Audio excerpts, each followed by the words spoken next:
بسم الله الرحمن الرحيم. السلام عليكم ورحمة الله تعالى وبركاته. داوديال كسو دوادا برامج كافيد وناكسن وحان ايدين دادهين اياني احمد يوسف شيخ عبدي.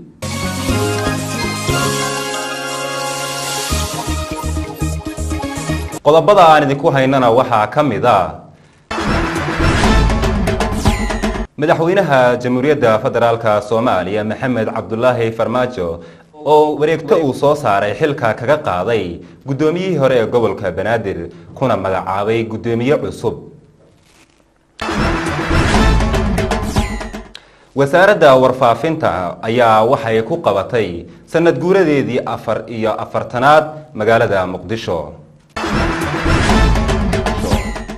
dhanka wararka caalamkana waxaan idinku haynaa dalka Afghanistan ayaa weerar ka dhacay waxa lagu dilay ugu yaraan 5 qof.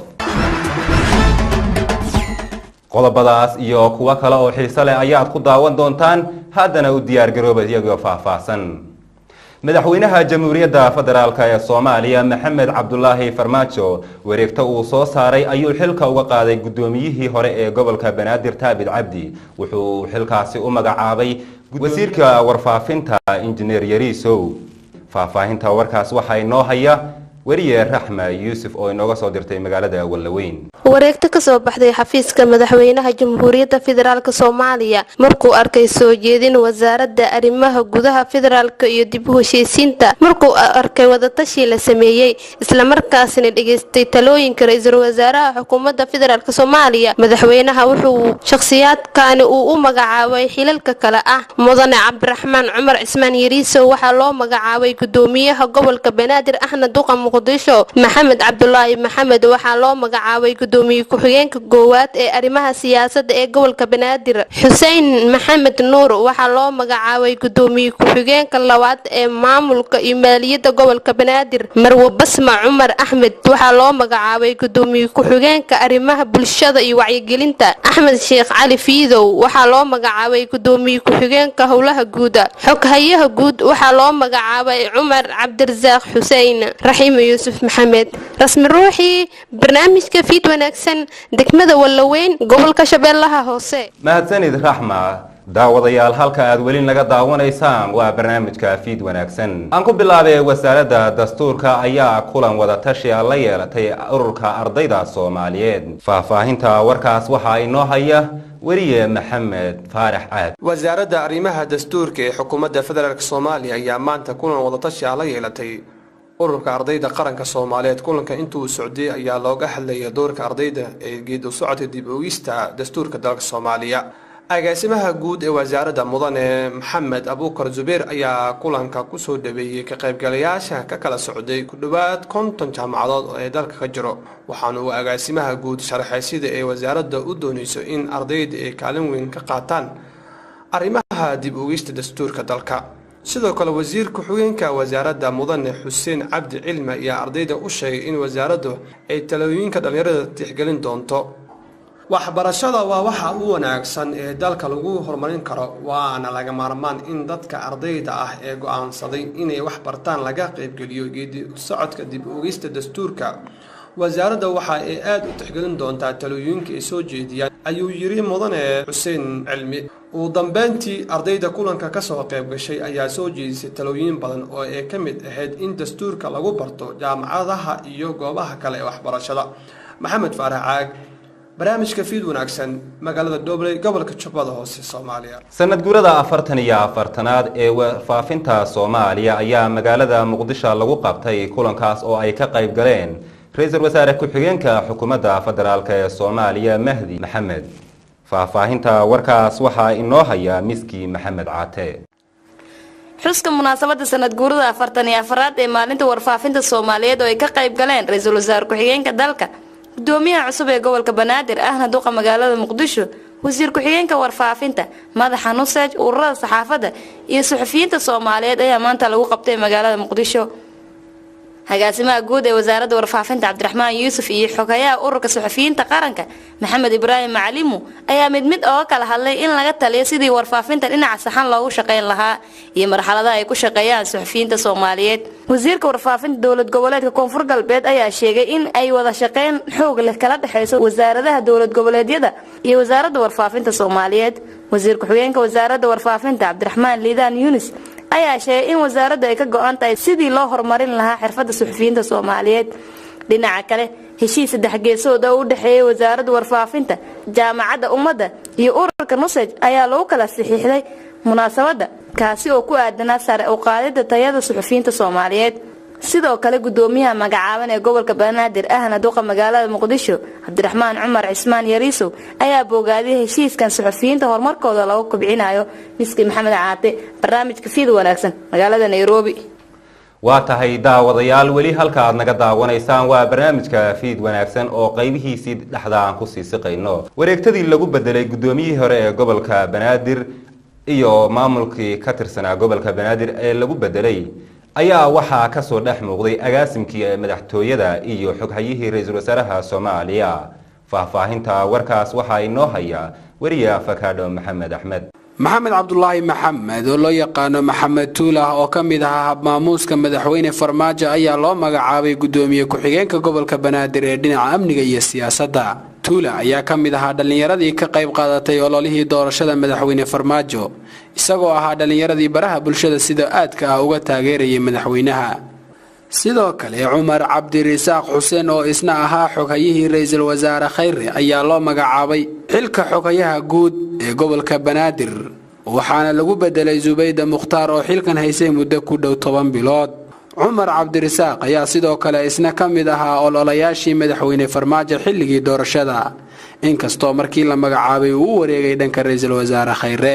dad badan ayaa aaminsan inay yihiin dhalinyaro firfircoon laakiin waxaa su'aalo laga keenay khibradooda shaqo maadaama ay xilka loo magacaabay yahay xil culus. Fakada Maxamed Axmed, barnaamijka Fiid Wanaagsan, magaalada Nairobi. aan ku bilaabay dhinaca iyo wararka caalamka qodobada aan idinkaga hayno. dowladda Tansaaniya ayaa sheegtay in ay saldhigyo lagu tababaro ururka Al-Shabaab ku leeyihiin gudaha dalkaas Tansaaniya. waa markii ugu horeysay oo dowladda Tansaaniya ay sheegtay in dalkaas ay ku leeyihiin saldhigyo lagu tababaro Al-Shabaab. faahfaahinta warkaas waxa inoo haya wariye Bashiir Daahir Belal. dowladda Tansaaniya ayaa markii ugu horeysay waxa ay sheegtay in xubno ka tirsan dagaalyahanada Al-Shabaab ee ka dagaalama Soomaaliya in ay saldhigyo ciidan iyo xarumo dadka lagu tashkiiliyo ay wadaan qorshe ay ka sameynayaan dhulka kaymaha ah ee ku yaala gudaha Tansaaniya.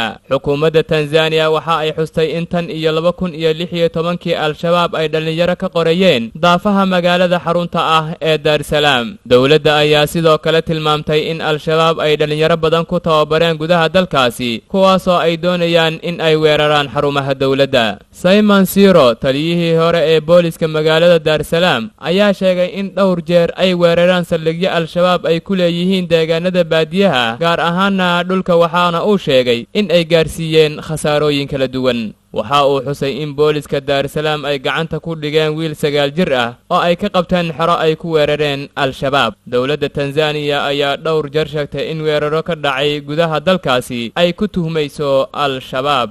Bashiir Daahir Belal, barnaamijka Fiid Wanaagsan, Gaarisa. dalka Togo waxaa ka socda mudaharaado waaweyn oo looga soo horjeedo madaxweynaha dalkaasi.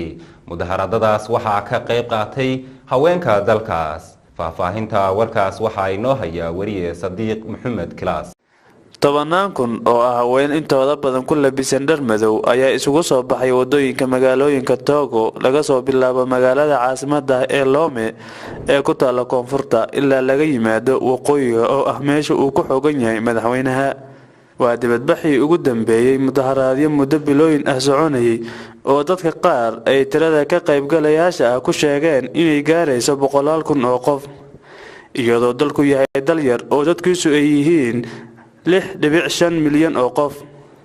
dibadbaxayaasha mucaaradka ayaa la dilay, qaarna waa la dhaawacay halka kuwa kalena xabsiga loo taxaabay.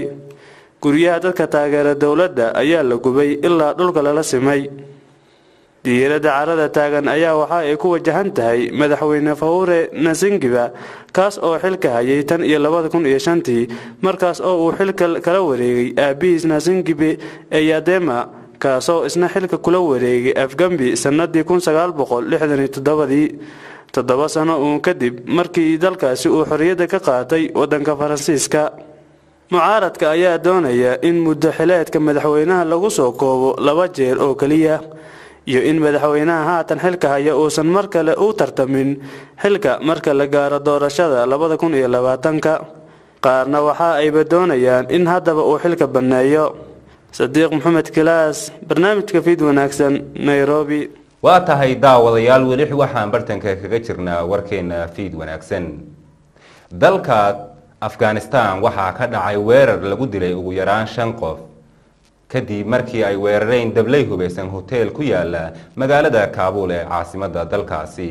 faahfaahinta warkaas waxa ay noo hayaa wariye Faisal Bishaar Aligo. dagaalyahano dhowr ayaa galay gudaha hotelka Intercontinental iyagoo si aan kala sooc lahayn u tooganayay shaqaalihii hotelkaasi iyo dadkii martida ay halkaasi joogay. weerarkan ayaa ah mid aad u xoogan marka la eego baaxadda iyo bartilmaameedkiisuba.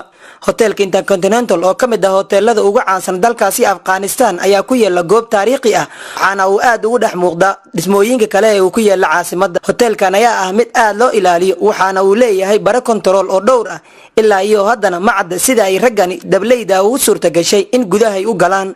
hotelkan ayaa 7 sano ka hor waxaa weerarkan la mid ah ku qaaday mintidiinta Taliban kuwaasoo 5 saacadood ay ciidamada ammaanka kula dagaalamayay gudaha hotelka ka hor inta aan la dilin waxaana halkaasi ku dhintay dad ka badan 20 qof. hotelkan Intercontinental ayaa 10kii sano ee la soo dhaafay ka turjumayay kobaca dhaqaalaha ee dalkaasi waxaa albaabada loo furay muddo haatan laga joogo in ka badan nus qarni. Faisal Bishaar, Faisal Aligo, barnaamijka Fiid Wanaagsan, magaalada Nairobi. dalka Jarmalka waxaa ka socda hanaan lagu doonayo in lagu dhiso xukuumad wadaaga. faahfaahinta warkaas waxa ay noo haysaa Hodan Xirsi Maxamuud.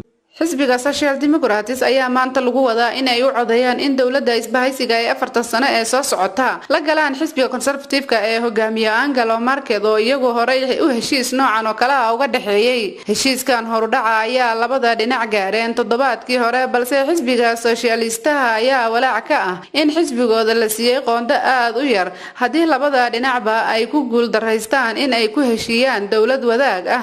waxaa laga yaabaa in mar kale dib loogu laabto maadaama labada dhinacba ay haysanin aqlabiyadda buuxda oo ay dalka ku maamulaan. daawadayaal haddana waxaad ku soo dhawaataan kaalintii ciyaaraha waxaana inoo diyaariyey wariye Ismaaciil Yuusuf Abuukar Fantastic oo inooga soo diray magaalada Muqdisho.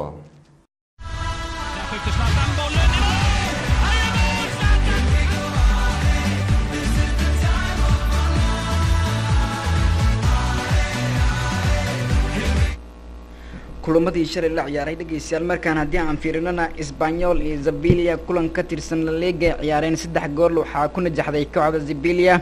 Bergkamp Albion kulan shalay 9 saac ay bar soo galay Chelsea ka hortagtay 4 gool ayaana lagu dubtay kooxda Bergkamp oo heerka hoose ka timid. Hoffenheim gool iyo 4 waxaa ku dubatay Bayer Leverkusen horyaalka Bundesliga Germany ayuu ahaa. Freiburg iyo RB Leipzig ayaa wada ciyaaray 2 gool iyo gool. Freiburg ayaa ku adkaatay Bundesliga ayuu ka tirsanaa kulankiisii 19aad. Borussia Mönchengladbach 2 gool iyo waxba Augsburg ayuu ku dubatay Bundesliga ayuu ka tirsanaa. Mainz 05 Stuttgart ayaa 3-2 ku garaacday Bundesliga ayuu ka tirsanaa. Wolfsburg 3 gool iyo gool. Inter Frankfurt ayaa ku garaacday Bundesliga ayuu ka tirsanaa. horyaalka Premier League xalay ciyaaro badan ayaa ka dhacay 12 saac. Arsenal ayaa 4 gool iyo gool 20 daqiiqo ku garaacday kooxda Crystal Palace. Burnley gool iyo waxba United ayaa ku garaacday Everton gool iyo gool. West Brom ayuu ku heshiiyeen. Leicester 2 gool ayay kaga najaxday kooxda Watford. Premier League ayuu ka tirsanaa. Stoke 2 gool iyo gool ayay ku dubatay kooxda Huddersfield Town.